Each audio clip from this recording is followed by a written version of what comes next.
Ulonkata bati yada tó yẹ kó máa da ifá. Inú tó yẹ kó jẹun, lọ fi bí pa. Ọba tálá, ọba takuntakun. Ṣàngó, Èṣù, Ògún, Ọya, Ọ̀ṣun. Ìwọ ló ń bọ̀ nílé. Kí ni ṣẹ̀ṣe tán ṣe nílé yìí o? Ó jẹ́ lọ jára rẹ̀. Peace and blessings, fam. Welcome to another episode of the African Spirituality Experience. Bringing the legend in today, Professor James Smalls. Professor Smalls, peace and blessings to you. Welcome to the show. Some blessings to you. Absolutely. Looking forward to these types of conversations coming again soon. So today we have the topic of Umoja and Ujima, how we can build collectively in the Black community. So with that being said, Professor Smalls, can you kind of tie in for the people, letting them know what the definition of Umoja is and the definition? Yes, sir. We'll talk about Umoja, which is unity, and Ujima, which is collective work and responsibility. And those are two of the words in Guzu Saba of Kwanzaa. But those are two Swahili words that are a part of a universal African principle set. You know, when we talk about Kwanzaa, people think that's something we made up over here. No. What Dr. Maulana and his crew did was to bring together 7 common pieces of African principles that's universal to all of Africa. And they simply use the Swahili language, which is the most widely spoken language in Africa, the Kiswahili. So more people speak Kiswahili than any other African language. And that's why some of us have been pushing across the world that Swahili becomes the universal language for Africa, that should be the primary language, and English and French and your local language to be secondary, with your local language coming first. And English and French, for the purpose of international communications, would come third. And so Swahili ranks in that space. It's one of the old Kiswahili is an old African language. No one knows when it began, but just that it was always there. So that's the language we're using today, you know, to define these two concepts that we're talking about when we talk about Umoja and unity, and we talk about Ujima, collective work and responsibility. And we're going to center this in a discussion around African-American business and African-American business development in America, looking specifically at a concept called African traditions in Las Vegas that's headed up by a sister named Shamika Webb. And I'm very proud that I introduced her to Africa. She went on her first trip to Africa with me, and I think a second, and then she started going on her own, and she would join me on other trips. But after having gone to Africa, I think once, she decided, I'm hooked on Africa. I went back home. And she came back to America. She lives in Las Vegas. And she began the process of creating an African store in the Las Vegas community called African Traditions. And in that store, she sells sculptures, she sells paintings, she sells clothing, she sells drums, other kinds of artifacts and instruments, jewelry from Africa. And so she's beginning to expand. She wants to expand African traditions into a new facility in another part of Las Vegas. And that's part of what we're going to talk about today. How can the community help in this process? Right. How can the community help by exercising the concept of Umoja, unity, and Ujima, collective work and responsibilities? How did we make that work, you know? And a lot of times people don't understand when we're talking about African traditions. And let me get straight with people who in America, our brothers and sisters, that when we say African traditions, we're also talking about African American tradition. Because I think a lot of people get confused when you say, I'm an African American. That's something different from being an African. No. When a person moves here from Ghana, they say, I'm a Ghanaian American, but they're still from Africa. Right. Somebody comes from Nigeria, they say, I'm a Nigerian American, but Nigeria is also in Africa. So what they're saying is that America is my new geopolitical home. Ghana is my ancestral home, and Africa is my racial home. And so when we say African American, we say America is our geopolitical place. Africa is our race. Right. So we are the only people in the world that identify themselves as Africans. Other people use Africans as an adjective when they come from the continent. When they want to identify themselves as a national, they say Nigerian, Kenyan, Cameroon, Senegal. So when we identify ourselves as a national, we identify ourselves as Americans. But when we identify ourselves racially, we identify ourselves as Africans. No one else identifies themselves as Africans except as an adjective, or when they want to compete with the African American and how we identify ourselves. But when we left Africa, there was no Nigeria there. There was no Ghana. There was no Senegal. There was no Cameroon. There was no Kenya. There was, the only nations that was in Africa by name when we left was Ethiopia and Egypt. No other place in Africa was named by a nation state with borders as we know them today. Okay. And so we need to understand it, because a lot of people, we say things and we don't think, we don't study history, we don't know. So when the African Americans say I'm an African American, he's quite appropriate, because we didn't come from Ghana, because there was no Ghana there. We didn't come from Mali, there was no Mali there. We didn't come from Niger, there was no Niger there. There was no Liberia there. You understand? We came from Africa. So it is appropriate that we call ourselves African Americans. Where our brother from the nation state of Ghana come, they have to say Ghanaian America, because that's how they're now designated in the world. But when we left Africa, the only designation was African, and our ethnic nation, Yoruba, Akan, Igbo, Benin, Mandi, Mending, Kikuyu, Congo, and so forth. Right. So when we understand that, and the other thing that's very unique about the African American, the United States of America initially did not have a land base in Ghana where they were bringing enslaved Africans. They were buying us from the British, from the Dutch, from the Portuguese, from the French. So we end up coming from all over Africa in the United States. Right. In Haiti, most people came from Benin and Nigeria. In Jamaica, most people came from Ghana with a small Yoruba, okay, and so forth. But in America, we came from all over. The African American is made up of the largest African gene pool of any ethnic nation in the world. And we have become our own tribe. And I'm using tribe to mean ethnic nation.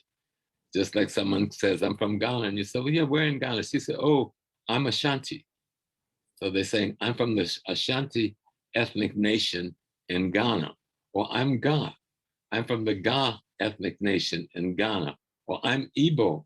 I'm from the Igbo ethnic nation in Nigeria. Or I'm Kikuyu. I'm from the Kikuyu ethnic nation in East Africa.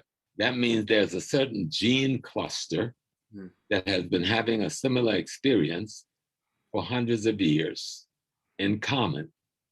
And so there's a unity and a commonality both genetically and culturally, that has formed this ethnic nation. Well, the African American, for nearly 500 years, has been having a common experience with one another in the geographical space called North America, the United States of North America. And so within that space, we have become an ethnic nation of our own. We're no longer Yoruba or Igbo or Akan. We have amalgamated all of them into one, and that one names itself African American. So I hope that lesson is received, so some of the foolishness we hear could go away. Right. The other piece, there were some Africans here when we got here. Not many. In this part, there were more in Central America, South America than in North America. But there were a number of us in North America. Well, if you read LaRon Bennett's book, The Shaping of Black America, the chapter called The Red and the Black, where he presents documents on how the white man raided those villages and put them all enslaved on the same plantation with us. And so the inhabitants, that was African indigenous people who was here when we got here, you know, became a part of the African American gene cluster. Okay. And those Africans who came here before 1619, who came over here, up here with the Spanish from the Dominican Republic. And we burnt down 2 of their ships and ran them out, about 200 of us. And we amalgamated with the Native American people, primarily the Chicora Nation, the Wakamo Nation, and the PD in coastal South Carolina, where I was born, Georgetown, South Carolina. Those are my people, my African Native people. And so when we begin to understand history, the mystery gets erased. And identity is not a question. You know, we are made up of the brothers that most call that the white man. They never call themselves Moors. We're made up of the brothers the white man call Moors. Right. But for most of my African-American brothers, most of the Moors that was captured by the Portuguese and the Spanish were brought to the Dominican Republic and Haiti, not to the United States. Okay. Columbus landed in Dominican Republic, what is now the Dominican Republic, and Haiti. And that's where most of those who were called the Moors that was captured in the wars being fought in Spain and North Africa, that's where they were brought, not to the United States. Okay. Wow, but we know that there were Malians who came over under a Malian king who landed somewhere in the Americas. It's most likely they landed in the Dominican Republic or Central America, but it is clear that some of them made it to North America because they were here. And that's who LaRon Bennett writes about in The Shaping of Black America. And so we need to read that book. It's a good history book on African-American history. And before the Mayflower, the revised edition, which is a masterpiece on our history. But you should also read the book by David Imhotep, The First Americans Were Africans. And why not? We're the first everywhere. We were the Aborigine in Australia, New Zealand, China, Japan, India, Australia, Europe. Why weren't we the Aborigine in North America? It's so silly to think that's an anomaly if we were the Aborigine everywhere else in the world. Right. Why would that be an anomaly or something unusual? So people need to stop playing with themselves, accept your history. If you knew your history, you'd be proud of it, not ashamed of it. Right. Those of us who came in those ships, we fought all the way to the shore. Our people in Africa fought and died by the tens of thousands trying to keep them from capturing us. We fought on the ships. We committed suicide. We fought when we got off the ship. We ain't never stopped fighting. Right. I'm proud of my ancestors. Even those who decide that instead of committing suicide, I will live despite the tyranny of slavery, because my child will be free and remember this day and will avenge me eventually. Right. So know your history, get rid of the devil's mystery, and you'll be a happier Black man. Black is an adjective. It doesn't take the place of African. It's another silly approach. I am Black. People say, oh, your skin is brown. Brown ain't nothing but a shade of black, brother. Black is the source of every color. And all of our brown is a shade of that black blue that we see in the Sudan and southern Ethiopia and in Congo. The skin is so black, if you turn the light off and they close their eyes, you won't know that person in the room. So we know we come from black, but black gave birth to all of the shades of brown that we are. So let's get away from foolishness and let's understand that this people, this African people that lives in America, that's nearly the country, they say we are like 45 to 50 million. And then they tell us they missed 30% of us in the census. So now come on. Right. If you miss 30%, how the hell are you going to call me by the 45? Right. Then you're talking about 80 plus million people, all right? And because you've never counted us. Right. So we are the third or fourth largest African nation in the world. Nigeria is the first. And Brazil, I think, is the second. And I don't know whether it's Kenya or Congo was the third. But we are the fourth, at worst, the fifth largest African nation in the world. We are the wealthiest African nation in the world. We are the most highly educated, technically skilled African nation in the world. So people can look at a few of our brothers and sisters who are junkies or who are committing crime and try to identify us by that 1%. But let me tell you something. There's about 70 million more that's doing very well. Okay? Right. You don't believe we are? Go to Howard University, go to Meharry, go to Hampton, go to Spelman, go to Wilberforce, go to all the universities, including all the white universities in this nation, and there stand the African American, coming out with his master's degrees, his bachelor's degrees, his PhD degrees. He's working all through corporate America. Right. He's working in every aspect of the government. He virtually runs the Democratic Party. So you want to play me down by a few unfortunate brothers who are in the streets, who you managed to throw in prison and victimize? And I can come to your nation and see your starving, impoverished hordes, wherever you are in the world of people of color, right. But you never use them to identify yourself. You use the one or two who happen to get a medical degree in America because I opened the door for you. We need to tell people to stop that. Let's look at ourselves from a Pan-African perspective. Let's come together in Pan-African unity. Stop trying to play us. We grew up in the house of the most vicious anti-African white man in the world, and look at how we're thriving. And look at how we're surviving. So you can play with trying to identify me with that 1 to 3% who fell through the cracks. But it won't work in my mind. And it doesn't work for most of our people. So let's sit down and look at each other in the face and show some real love, some real African love. Let's show some umoja, some unity that will lead to Pan-Africanism. Pan simply means unity, brothers and sisters. So when you say Pan-African, you say a united African people wherever we are in the world. And if we unite in our Pan-Africanism, you will see that we are the largest nation in the world, close to 3 billion people. And the world is afraid of that. They don't want us to unite.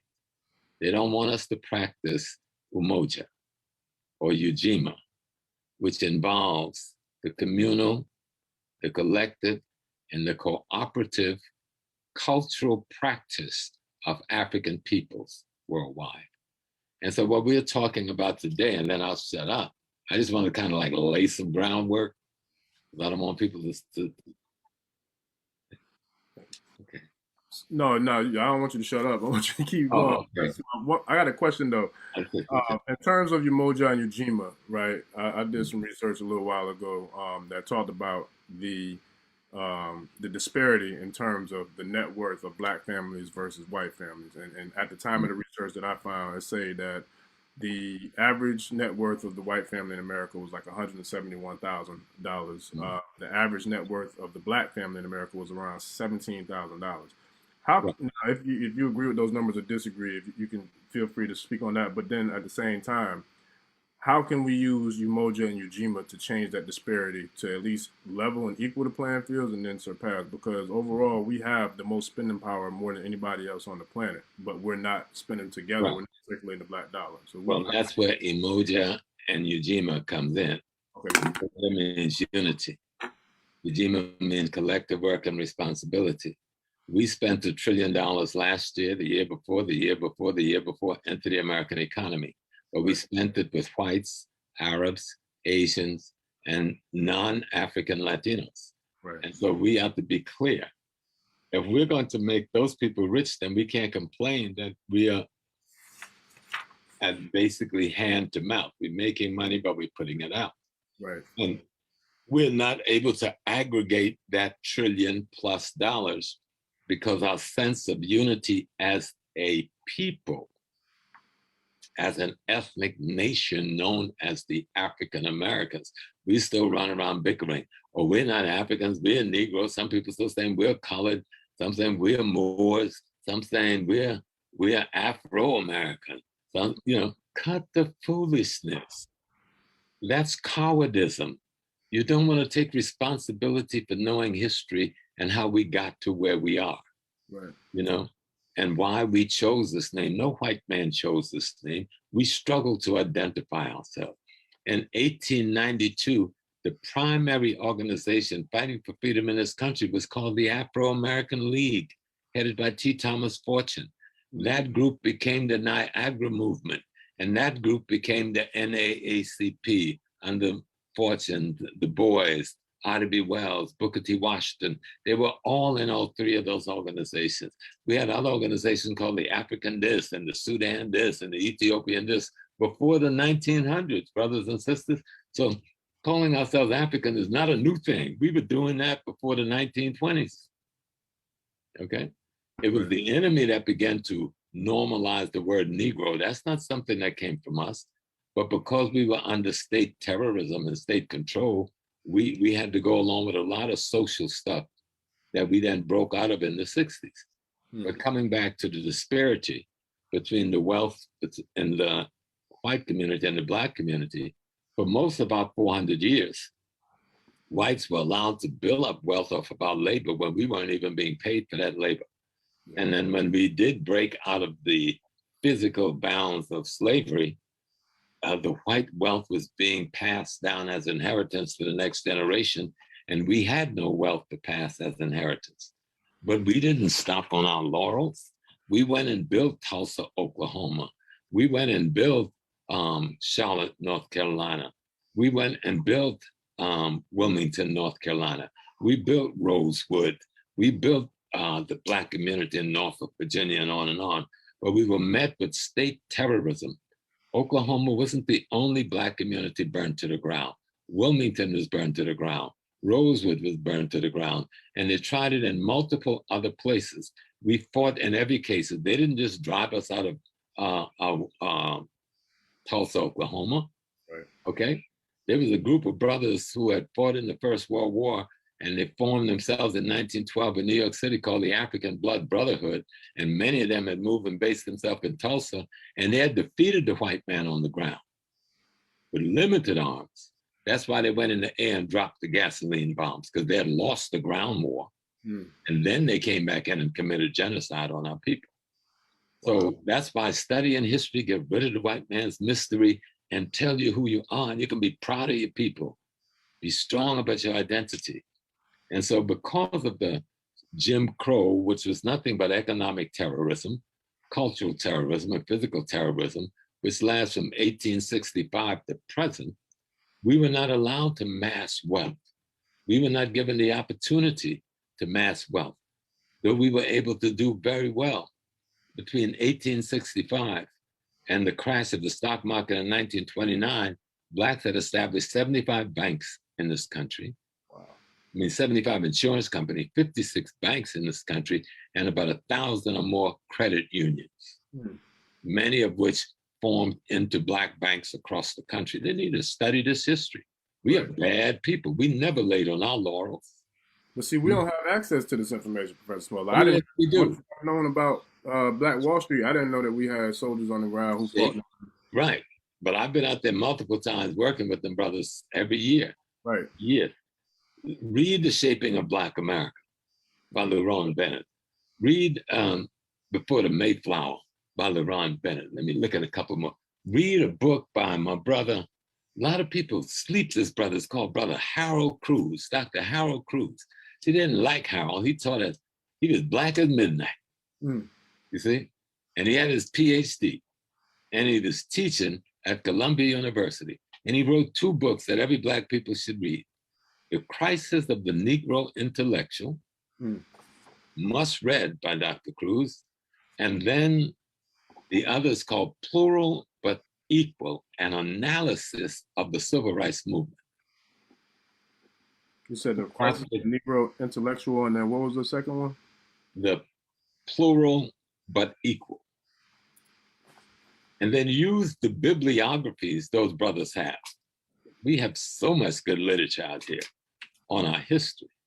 Right. And it all comes back to what we're discussing today, looking at this phenomena that's growing in Las Vegas, right, under Sister Shamika Webb, whose second name is the divine feminine energy. And don't y'all brothers get upset because you hear that now, divine feminine energy.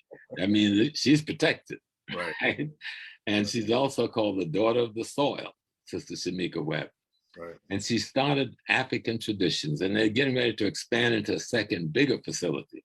Right. But we want to discuss the possibility of using unity and collective work and responsibilities where people come and loan their skills and services to help this facility. So, Brother Andre, you want to talk about some of those goods and services we are looking for to be volunteered into the African Traditions in Las Vegas? Absolutely. And I had a wonderful experience out there at African Traditions. They had everything that you said in terms of the art, the jewelry, the clothing. It was a dope experience for me personally. But looking for, if any brothers and sisters are out there, especially in the Vegas community, but you don't have to be in Vegas to help donate time, resources, or finances to the project. But in the Vegas community, she's looking for construction workers, carpenters, human resources administrators, tax experts, marketers, branding ambassadors, social media experts, IT, website designers, photographers, videographers, sales reps, herbalists, yoga instructors, light workers, any of those people who have any of those products or services, feel free to reach out to Sister Shamika Webb at africantraditions.com. And also people who, if you're into alkaline water, she's looking for alkaline water distributors, herb apothecaries, African home decors, instruments, books, jewelry, oils, t-shirts.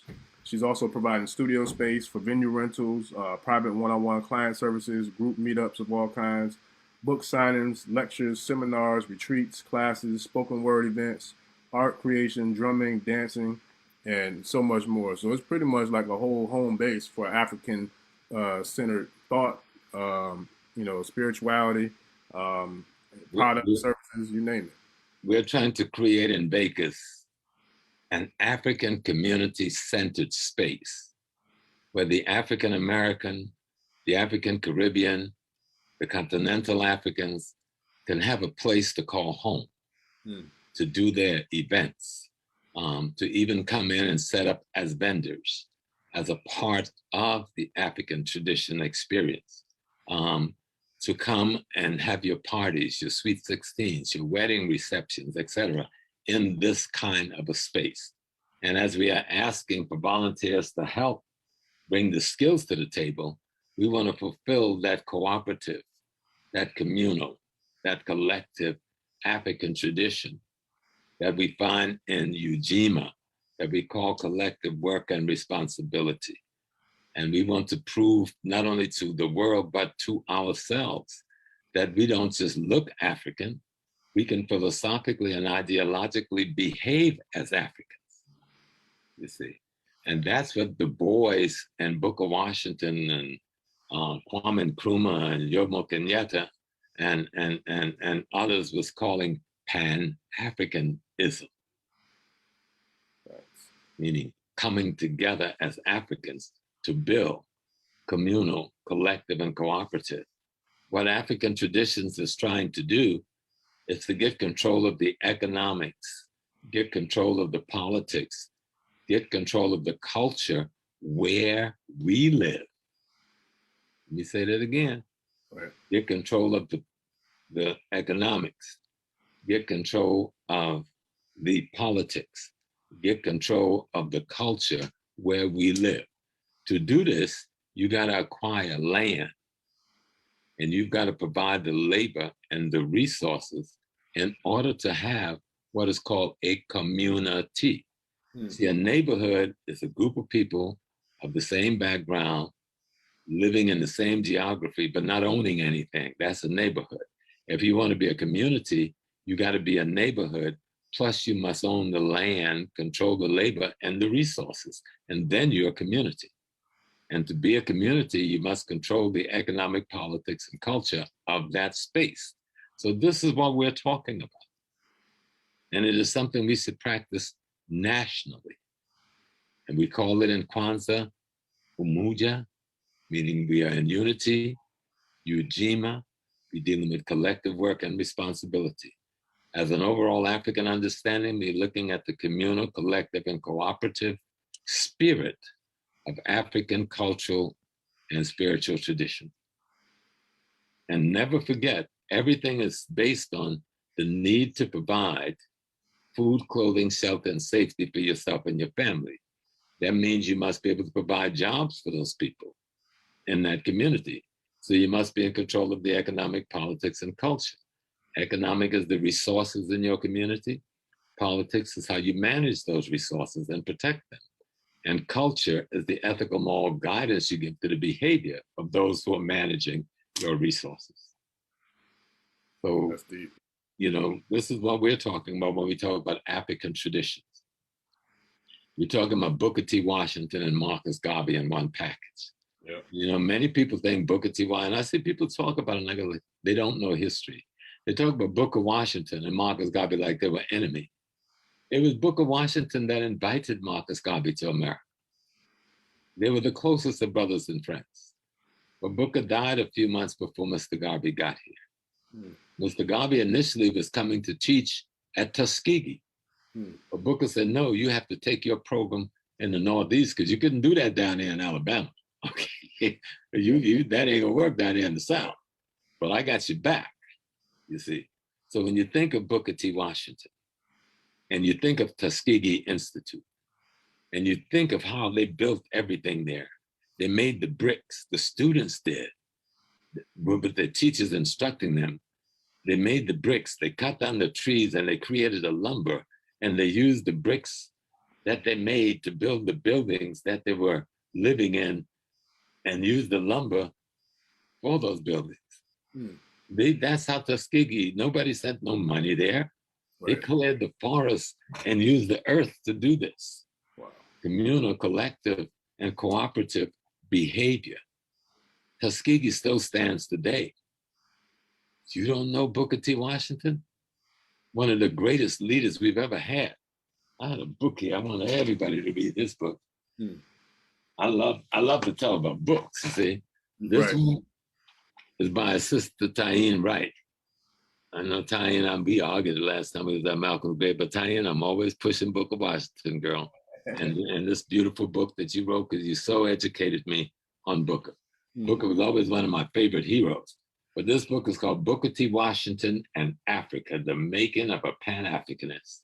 And it tells you how Booker T. Washington was associated with people who built the ANC in South Africa. It tells how Booker T. Washington was in comrade and friendship with the people who led the political movement in Malawi. It tells you how Booker T. Washington negotiated on behalf of Liberia. That we just missed this brother, you know?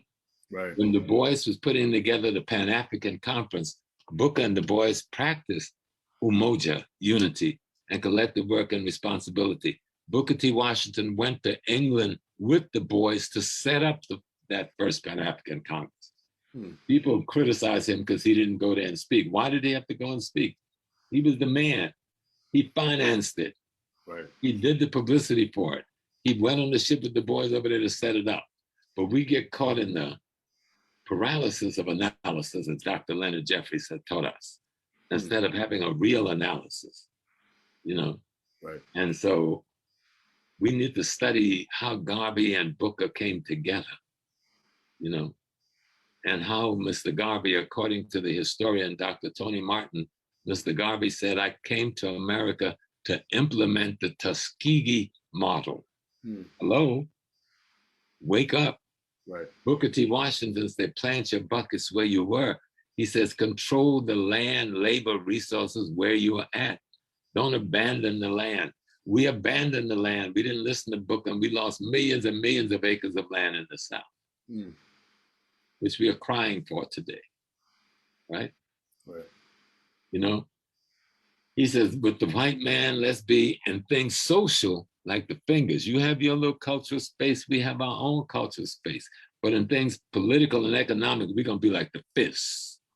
We're gonna be locked together. Right. Listen to the teacher. And then we'll understand why we've gotta help African tradition.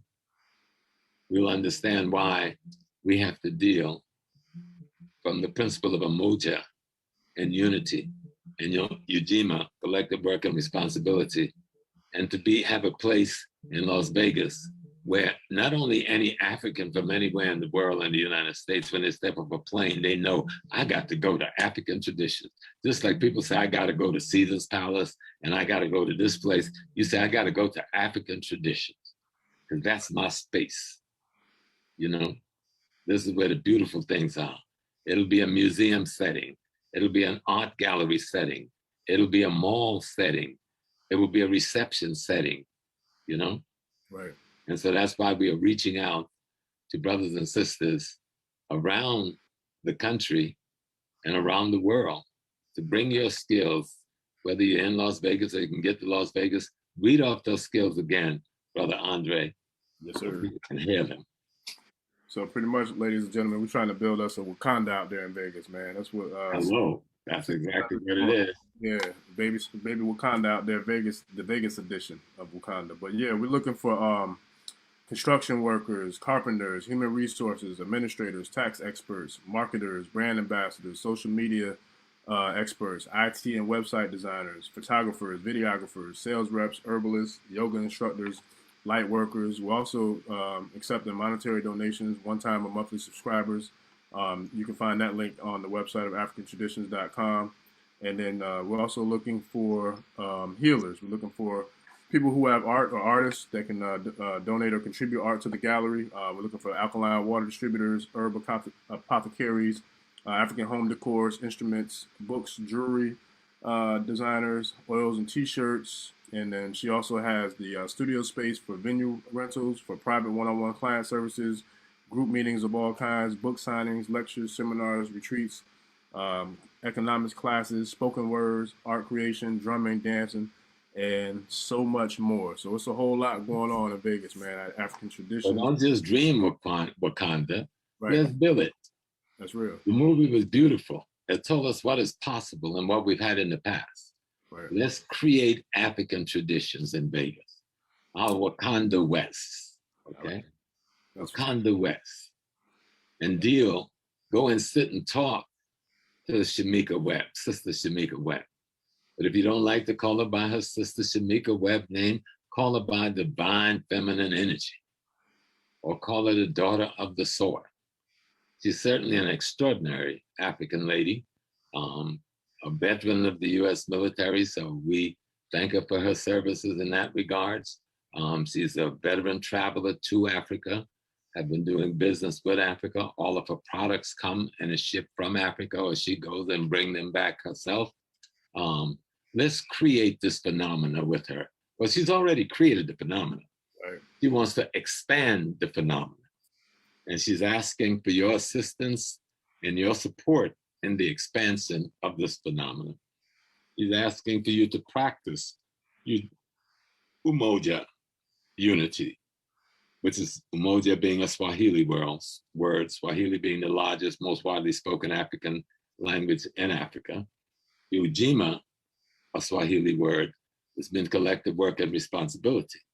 And we're moving along the lines of cooperative, collective African behavior on how we do things. And that's not something alien to the African Americans. Right. If you study the story of any Black church in America, that's how we built it. You study the story of any Black bank in America, that's how we built it. You study the story of the multiple Black colleges that we built, the Black high schools, the Black elementary schools. And I grew up in South Carolina. I went to a Black school, a one-room classroom from the 1st grade to the 7th grade with one teacher. Okay, and she died a few months ago, and I went south. I broke my not flying because of the COVID and went to a funeral. She was 96, going on 97 years old. She was my baby girl, Betty Murray, the absolute genius, you know. I did nothing. I called her every month for the 50 years I was away from home, you know, and whenever I was home, I went to visit her. And I was so proud of her, but she always said, well, I'm proud of you. And I go, well, I am you out in the world, you know. I went to the Howard High, all Black Howard High School in Georgetown, South Carolina. Black people built these things for themselves. Right. You know, St. Anne's Baptist School, we built it for ourselves. St. Anne's Baptist Church, where I went to church, we built it for ourselves. Right. So we can build anything we want. We can create Wakandas all over the country. Right. Wakanda being the symbol of cultural and economic institutions that caters to Black people and rewards Black people through their salaries and other things. And so African traditions in Las Vegas, getting ready to make this expansion. So let's big up African tradition. Let's big up, the website is africantraditions.com. So go to africantraditions.com and start communicating with Sister Shamika. Start communicating with the divine feminine energy. And you'll see why we're doing this show. She's a beautiful sister, a brilliant sister, a dedicated sister that wants to build the African American economic space again, that want to see the expansion of Black businesses in Las Vegas and in other places around the country. So that's what we're really talking about. We're not just talking about buying Black, we're talking about aggregating the Black dollar. Everybody does it. We're not saying being anti-anybody. When the people who we shop with in our community get our money, they do what Malcolm X says. When the sun go down, they take your money to another part of town. Or we're saying when the sun go down, keep the money in your part of town. They say that again. When the sun go down, other groups take your money to another part of town. We're saying when the sun goes down, keep your money in your part of town. Control real estate, buy real estate, open new businesses, invest in businesses in the community, begin to set up apprenticeship program that teach our young people how to run businesses, how to do basics, cash registers, how to do inventories, how to do the different marketing that's necessary online, how to use social media as an advertising instrument. We have to teach these apprenticeship to our young people. Other groups are doing it for their young people. And our young people are left unemployed because we take $1 trillion of the money we do earn, which means we do work, right, and we give it to the other community to take care of their children. We need to take that $1 trillion and reinvest it in the Black community by aggregating meaning bringing it together with other groups and other persons so that we can make sure our children have jobs. Our children have apprenticeship training. Our children know how to run businesses. And then we need to know how to shop at the businesses that our children run. And so African traditions is trying to set the pace, trying to set the standard, trying to tell you we are already doing it. We want to expand in it, help us to expand, you know, so that we become a model for other Black entrepreneurs across America to know that you can do it. You can have a dream and you can bring the dream into reality. And if things look a little hard for you, that's when you reach out to your community. That's when you scream, Umoja, Umoja, we need unity. Ujima, Ujima, we need collective work and responsibility. And we can do this. Like Booker T. Washington did it, him and George Washington Carver and others at Tuskegee. So now we have a beautiful Tuskegee University, but it's there because they practice Umoja and Ujima. As we are saying, the African Traditions.com enterprise would like to be involved with you in that practice today. There it is. So yeah, that's what it sounds like. Building a baby Black Wall Street and a baby Wakanda out there in Vegas. Absolutely. That's what's up. With that being said, Professor Smalls, you got anything going on that you want to share with the people before we wrap it up? That it's time that we stop giving our $1 trillion to others and let's give it to ourselves. Let's make sure we create jobs in our community for our youth so that we can train them in an apprenticeship program on how to run businesses, how to open businesses, how to buy and sell real estate, how to become carpenters. Every home in America needs a carpenter. Every home in America needs a plumber. Every home in America needs an electrician. Somebody has tricked us away from the real work. And so we are standing without skills while foreigners are coming in our homes doing the skilled work that our children should be doing for us. So let's build African traditions and let's teach ourselves how to unite again, how to be involved in collective work and responsibility again, how to be an African American people who's strong and proud, unabashed and unafraid of anybody. We have some of the greatest inventors in the world. You take away our inventions, America don't exist. We fought in every war in this nation, from its Revolutionary War to the latest war. We never missed a day on the front line. We fought for justice in this country for everybody. We fought for civil and human rights for everybody. And the whole world can come to a free America now because the African Americans stood up, took that step for freedom and lost a lot of lives in the process, but we still did it. So be proud of your lineage. Be proud of the African American. Learn your history. Read The Shaping of Black America. Read Before the Mayflower. Read The First Americans Were Africans. Read Plural but Equal. Read the books by Dr. King. You read Dr. King's work, it will shock you out of your shoes. That was a bad dude. Wow. And he focused heavily on economics in the Black community. You understand? He was heavy on that. Malcolm X focused heavily on economics in the Black community. When they asked him, said, Brother Minister Malcolm, what do you mean by Black nationalism? He said, we must control the economic politics and culture where we live. Hello? That's what the Chinese do. That's why it's got Chinatowns all over America. That's what the Vietnamese do. You go to Vegas and you will see in Las Vegas, Little Vietnam. They got their own community right there in Vegas, where they're doing all the things we're saying we should do with African tradition. They're not hurting us by doing it. They're not ashamed raising the Vietnamese community up in Las Vegas. Why should we be ashamed to do it? We're not hurting anybody. We're doing for self rather than begging. It's on you.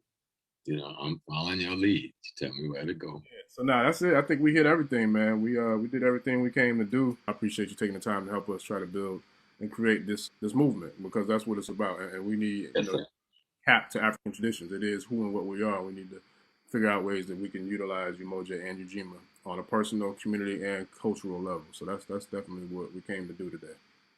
Thank you, sir. And thanks, Sister Webb, the divine feminine energy. I'm always praying and I'm always pouring libation to the ancestors for African traditions to bloom and just grow into the phenomena we know it's going to bloom and grow into. Right. So peace and blessings to everyone, and support Brother Andre. And so, Andre, you and I, we have to get together soon and do another piece. Peace and blessings to you, my brother. Stay strong. Yes, sir. All right, peace.